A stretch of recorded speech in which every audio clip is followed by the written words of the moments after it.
What's up, guys? What's up, guys? So, guys, today we'll be talking about a video of, we'll be talking about trading psychology.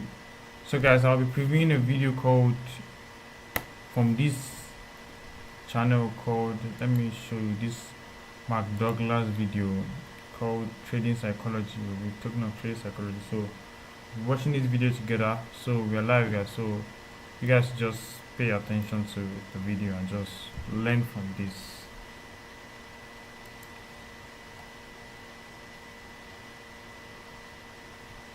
Here to talk to you about what you need to do in order to put your mind over the market is Mark Douglas. Mark has been a successful trader since the 80s and has written 2 books on trading psychology, both Trading in the Zone and The Disciplined Trader. You've heard me talk about them many times here on WTV, and he is here today to help you become successful traders. Mark, good morning. How's it going? Good morning, Jared. Glad to be here, and I hope I can be of assistance to some of your traders who are viewing right now. Mark, last time we were together was at Wise Fest, and had a lot of fun. I'm really excited to be here with you today. Thanks. So let's get started. First of all, one of the main issues that I see all the time is that people don't use their method to its full potential.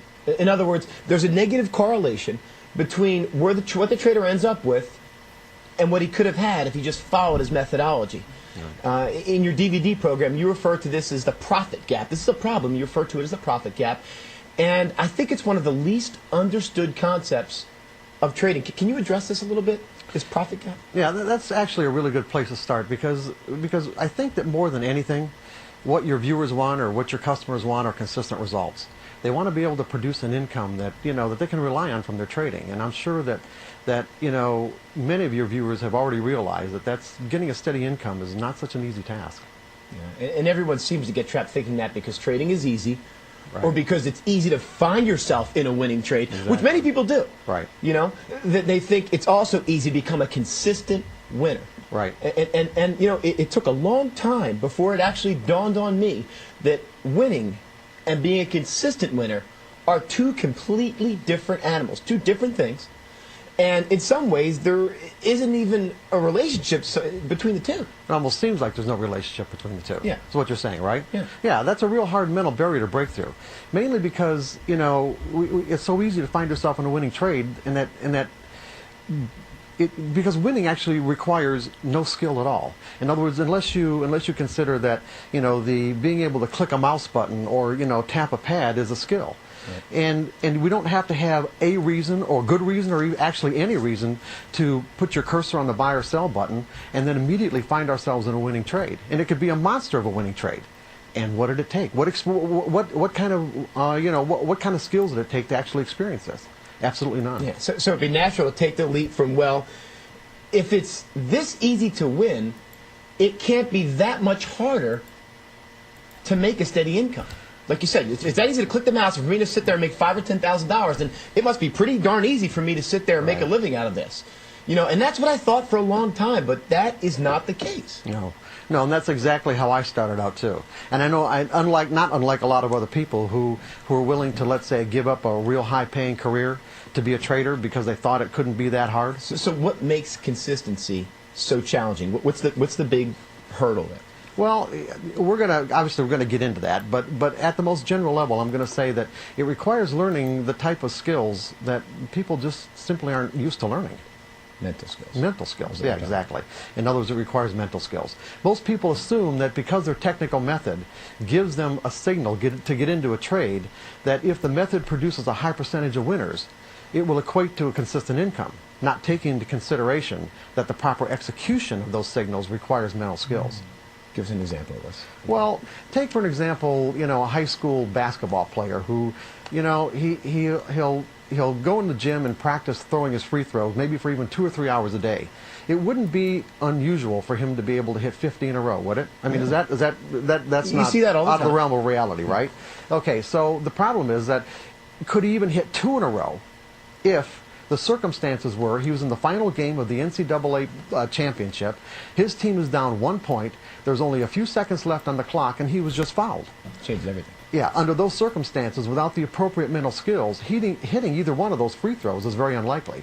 And regardless of how well someone could do it in practice, most people would choke.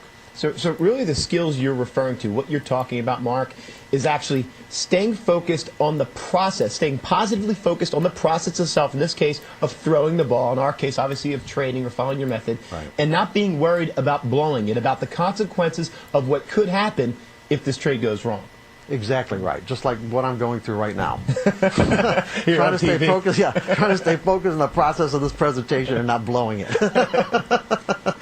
Well, you're doing fantastic, by the way. Anyway, you know, with training, we may have a technical method telling us what to do and giving us the potential to generate consistent results. But like the basketball player, without developing the appropriate mental skills, it's unlikely we'll be able to do what our method or training plan is indicating without making a number of potential execution errors. In other words, to stay positively focused on the process of trading by doing exactly what we need to do, when we need to do it, without hesitation, reservation, or fear. Okay.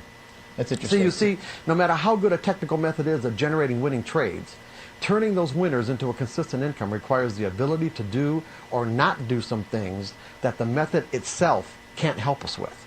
For example, our method can't force us to predefine the risk of getting into a trade. Or if we do predefine the risk, our method can't force us to take the loss that ends up turning into a bigger loss. Right. And you know, that's happened to everybody. Okay? Our method can't prevent us from moving a stop closer to our entry point where we get stopped out and the market trades back in our favor. Our method can't prevent us from hesitating and getting in too late. Or our method can't stop us from jumping the gun and getting in too soon, where the signal to actually get in never really develops. And our method can't stop us from getting out of a winning trade too soon and leave money on the table. Nor can it prevent us from letting a winning trade turn into a losing trade without having taken any profit. I know that all of our traders have experienced these issues. I know they have, and I think really what you're saying is that the methodology, and this methodology, folks, what we're talking about, we say the word methodology is the Wise Trade software, that's our method. And it can give us winning trades. We've seen, I know all of you have had winning trades, but it cannot give us consistent results if we're susceptible to making the kind of mental errors that you're talking about Right. here. Okay? Exactly right. Yeah, that's exactly what I'm saying. And all the mental errors I just listed are the result of thinking, believing, or assuming that our technical method is telling us what's going to happen next on a trade-by-trade basis, and not understanding that technical methods aren't designed to do that. Technical methods and patterns are designed to put the odds of success in our favor over a series of trades. It may not seem like it on the surface, but there's some profound psychological implications here. What this means is the outcome of the signals generated by any technical method on a trade-by-trade basis are unique and random. In other words, there's no way to know in advance what the outcome to any particular signal will be or what the sequence of wins or losses will be over a series of trades. It's a mouthful. and I understand what you're saying. And I think, you know, we need to, first of all, know that many of our viewers out there are experiencing the same sort of thing, okay? And they're probably going to have some trouble grasping this concept that by accepting the randomness of these outcomes, they can produce consistent results. That's an odd concept. Yeah, but that's exactly what I'm saying, Jared. I know it's somewhat of a paradox to think that events that have a random outcome can produce a consistent result, but think about it. This is the principle that's been used by casinos for hundreds of years. Right. Technical methods and patterns will give the individual trader the same kind of advantage the casino has over the individual player, if the trader can think about it from the proper perspective. On the other hand, if a trader who has generated his signal from a technical method hasn't learned to integrate this principle, this randomness principle, into his trading regimen, he'll undoubtedly find that trading can be one of the most frustrating, if not exasperating, endeavors he's ever chosen to undertake.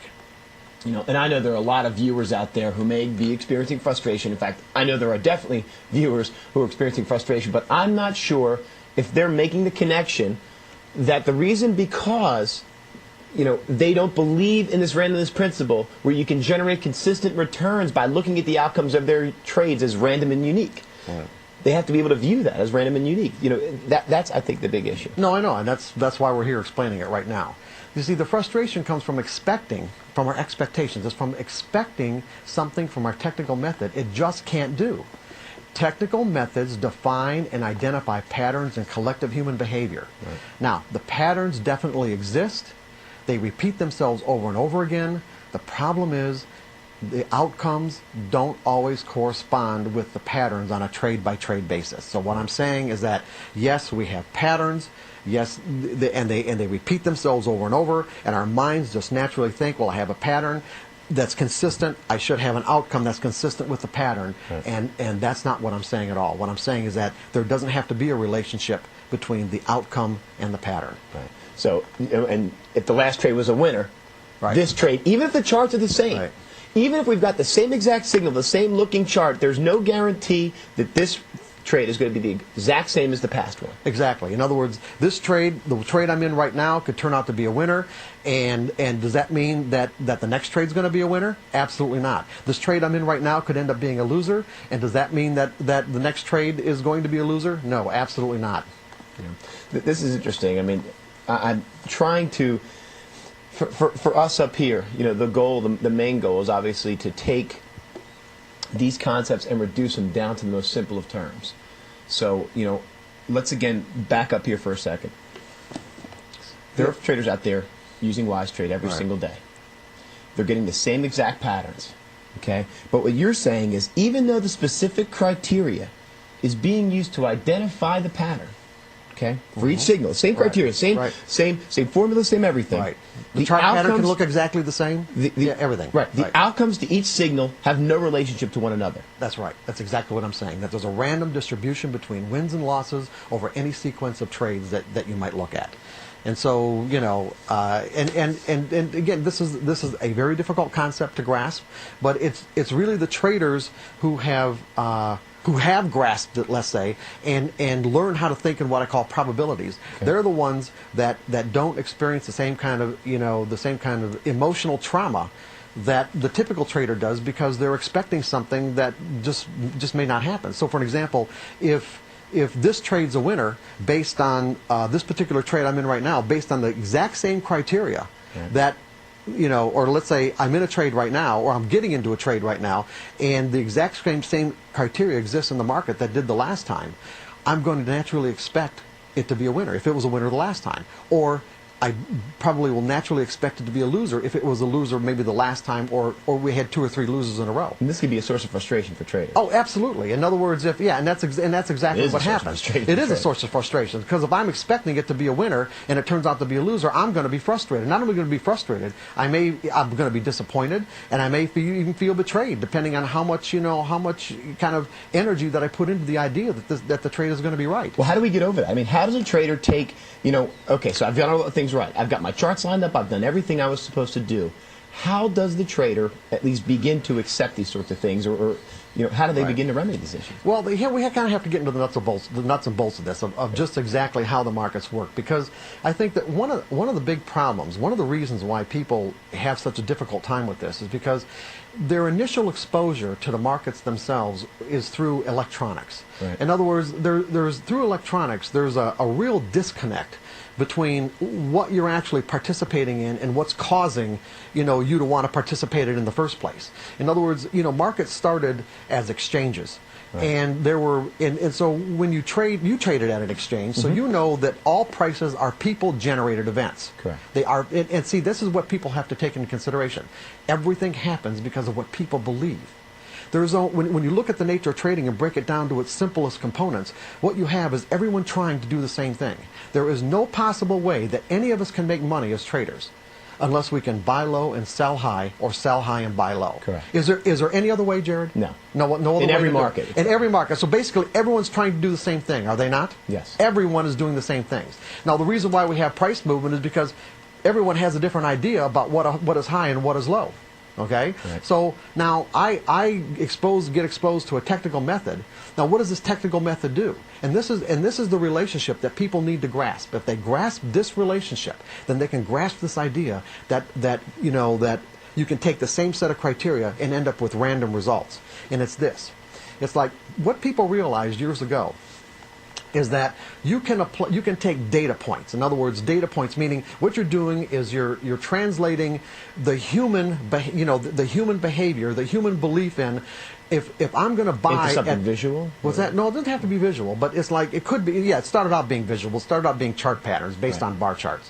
But what you do is that if I'm going to buy, it's because right now, let's say the last price is 10, and I put in an order to buy something at 10, okay? It's because I believe that the market's going to go to 11, or it's going to go to 12. Certainly if I thought or I believed it was going to go to 9, I would wait, would I not? Correct. So the reason why I'm buying at 10 is because that's what I believe. In other words, all price movement is based on people's belief about what's going to happen in the future. Now, you said to me in a conversation we had yesterday, obviously we as individual traders are not large enough in our accounts to move the market. Exactly. And Okay. so this is the next connection that people have to make is that since all price movement is based on people's conviction or belief about the future, how do prices actually move? For an example, when you put in an order or I put in an order, I don't trade at a level where I can actually move prices. But what the typical screen-based trader doesn't understand is that there are traders, there are thousands of traders out there who do move prices, and that it is their intention to move prices. Or you can have a large group of traders coming into the market and then cause prices to move. But what actually has to happen for prices to move is this, is that if the last price of something is 10, for the market to actually move to 11, all the offers have to be taken out, meaning that, or move to 12, all the offers at 11 have to be taken out. So in other words, people who are trying to sell at 11, they have to get their orders filled before it can get to 12. Okay. Well, for someone to actually bid it to 11 or bid it to 12, they are doing the exact opposite, and this is really critical. They are doing the exact opposite in that moment of what it takes to be successful. Okay. They're not buying low, they're buying high. They're Okay. buying high relative to the last price. Or buying higher relative to the last So how price. does understanding this concept, how does understanding what moves the markets help our traders to take it to the next level? Is this the first step for them getting control and understanding how the markets work and getting a grasp they of it? definitely have to understand. They have to understand how prices move, because when they understand how prices move, then they'll understand how their technical method relates to this movement. Because what technical methods do, whether it's a visual pattern or moving averages or any wise trade or whatever, you're using mathematical formulas. Okay? You're taking data points. In other words, you're taking what people believe about the future, transforming them or transposing them into a data point.